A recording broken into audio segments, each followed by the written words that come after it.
DeSanto Propane is 4 generations strong as a trustworthy, family-owned business with unmatched customer service. Go online at DeSantoPropane.com for more info or call toll-free at 1-800-752-4574 today. Since 1937, the difference has been DeSanto Propane.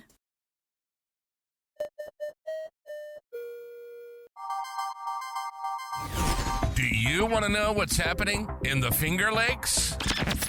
We do too. We're going in depth with decision makers in the heart of upstate New York to get the answers you need. From the team of FingerLakes1.com, this is Inside the FLX.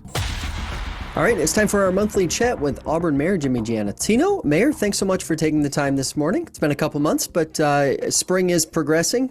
I have to ask, how was the eclipse in Auburn? Oh, it was great. We had tremendous visitation. The city hosted a eclipse watch party at Falcon Park.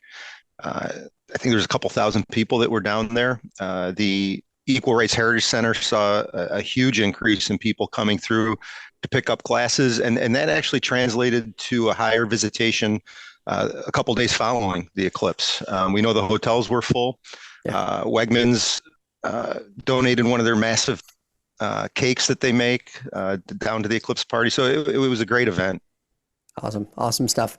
Speaking of hotels, you mentioned hotel surging a bit during the eclipse and the weekend before and the couple days after. The county voted this week not to share hotel occupancy tax. That has been a bit of a headline over the last few days. Just wanted to get your perspective. I don't know if you were necessarily surprised by the outcome of the vote, but where do you stand on how that all went down? Sure. So, I've been very clear since the initial announcement that we were going to pass a resolution to submit to the county for their public hearing on the local law, which occurs every 3 years. That's required by New York state law on the county occupancy tax. This was really to start a conversation. We've seen, especially post-COVID, a surge in visitation and tourism in Cuyahoga County as a whole. The numbers are clear if you look at the occupancy tax as a whole. I've also been clear that the Cuyahoga County Office of Tourism has done a fantastic job of marketing Cuyahoga County and Auburn. That's part of the reason why this visitation has increased.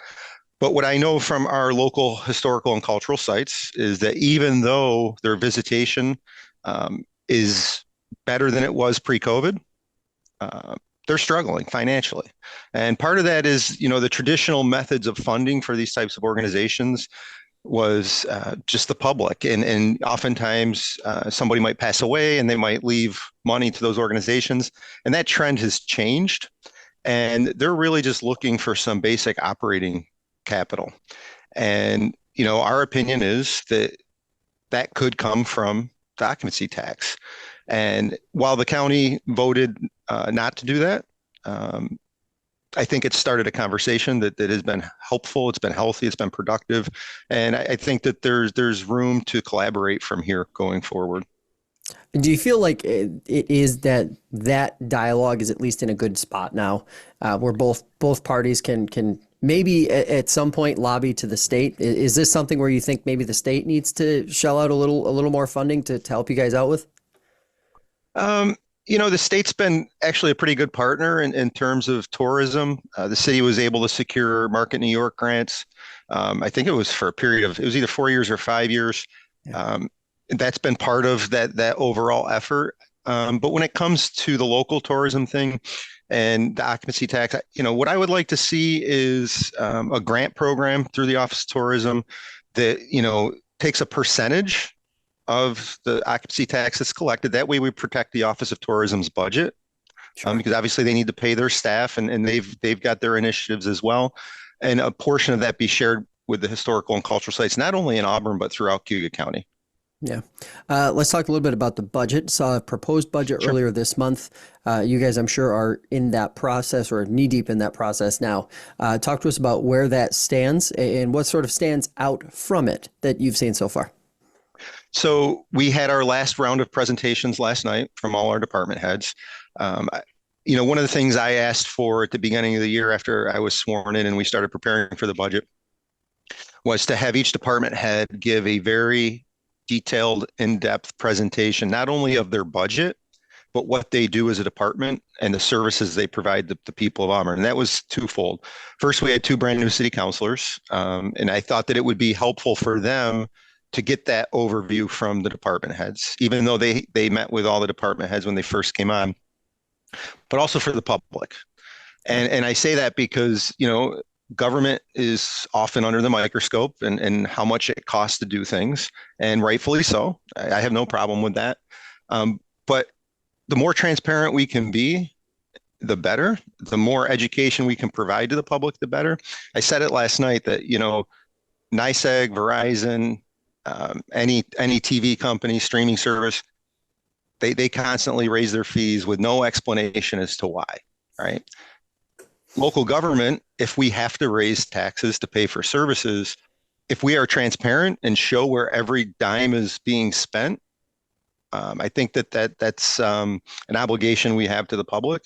So I think that the budget process this year went very well. I made a point last night to thank all the department heads because I know a lot of work went into it. I know that because we had 3-hour meetings, every week the last month as they gave these presentations. But I think it was helpful, and I've actually received some pretty positive feedback from people out in the public who, believe it or not, people watch these meetings. So I think overall it's been a really good process. How do we feel right now about where the dollars and cents of the budget sit in terms of compared to last year or compared to the trend that we've seen over the last few years? Yeah, so like every other small city across New York State, we struggle with rising costs. Our Civil Service Commission gave their presentation last night in their budget, and there was a really important stat that they showed in there that they had administered, I think it was 23 exams this year with 170 applicants. They used to get 178 applicants for a police test or a fire test. I mean, that was for 23 tests. Yeah. So we're competing with the private sector, and we have to make sure we have staff to provide the services that people rely on, and there's a cost that goes along with that. So like every other municipality, we're having to deal with that. I think that our collective bargaining units, and we just finalized contracts with all of them recently, we're very fair. They expect to be compensated for the services that they provide, but also recognize that it comes to a cost for the people of the city. So I think that if you look at our budget and the presentation that was given, it's a responsible budget. We've shown where all the money is being spent. A large portion of that is salaries and benefits. To provide the services that people rely on. And there's really not much left to cut. Yeah. I think we're in an okay place. I think that we have a great comptroller who, this is her first budget cycle. She's identified some areas where we can improve. She mentioned last night she closed out 24 capital projects. Those are all projects, bridges, parks. Those were all closed out, and that's important because then we can account for those dollars and cents and make sure we're moving things from short-term borrowing to long-term borrowing, which is usually better interest rates. So I think we're in a good place. I think we have to remain, vigilant. There was some good news from the state of New York. We got a bump in AIM funding, which is the first time in 15 years. And then that's really due to the efforts of local leaders across the state and really lobbying our state representatives. But there's a key word that came along with that bump, and it was temporary. Yeah. So, I guess the fight, and I don't like to use that word, but that's really what it is. The fight continues to get equitable funding from New York State. I want to be positive. The good news is the governor and the legislature recognize that the state has a role in providing funding to local governments through revenue sharing. So I think I answered your question. We're in a good place. I'm confident with our staff, but this is a year-to-year process. Yeah, I'm actually glad you brought up AIM funding because you mentioned it a couple months ago. The last time we talked about that very issue, the funding levels not keeping up over the last decade and a half. It is obviously, like you said, a as proposed or as signed into the budget, a short-term fix. It seems. What would, if you had a magic wand that you could wave, what would be the level to right size it for what you see? You're literally in a small city in upstate New York. What would you like to see to sort of level the playing field once and for all? Sure. So I'm a firm believer in quantifying problems. And, I think the first step the state of New York should take, whether it's through the comptroller's office or they hire a consultant, is the state should do what the comptroller in the city of Syracuse, Alex Marion, did when he took office at the beginning of the year, and do an in-depth analysis of each municipality across the state that receives AIM funding and what has occurred in those last 15 years. That way they can quantify how much money should go to local governments. Like I said, we've been shortchanged. I think it's been about $4 million over that time. Yeah.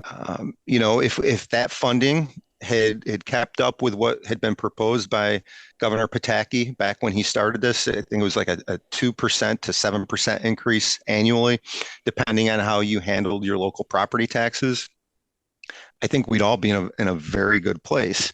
And, it's interesting. You hear about things like anti-poverty initiatives for the city of Syracuse, and the state's going to dedicate a pot of $50 million to that.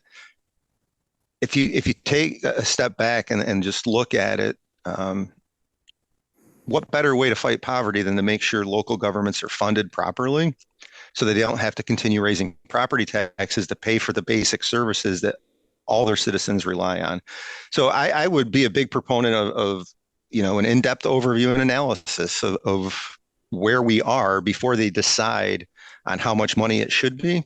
But I think that there should be a mechanism in there that calls for an annual increase that keeps up with, the rate of inflation. Yeah. Because this is our money, right? Like, this is our money through sales tax and income tax that we're sending to New York State. Yeah, absolutely. And you mentioned the affordability, you mentioned property taxes. The city of Auburn certainly isn't immune to any of the housing affordability issues that we've seen. And we've seen some headlines over the last month and a half about that. The state, it seems to be mixed in terms of response to the budget and how housing affordability is really being addressed. What did you see? What do you see? And how do you feel like Auburn is doing now, looking ahead in terms of the affordability issue on the housing side? Yeah, so that is a problem here in Auburn and Cuyahoga County, just like it is across the state. Maybe not to the level it is in like Westchester County or something like that, but sure. We have seen property values increase drastically. I look at the property transfers in the Citizen every week, and it is mind-boggling how high property values have gone. We've been very proactive in trying to address that issue. And it was kind of tied into Micron announcing that they were coming. Former chair of the county legislature, Dave Gould, formed 4 committees. One of them is on housing, and we've been working with the county collaboratively on that. We're getting close to hopefully doing a housing study, again, to quantify where we are. It's hard to make decisions if you don't have the data.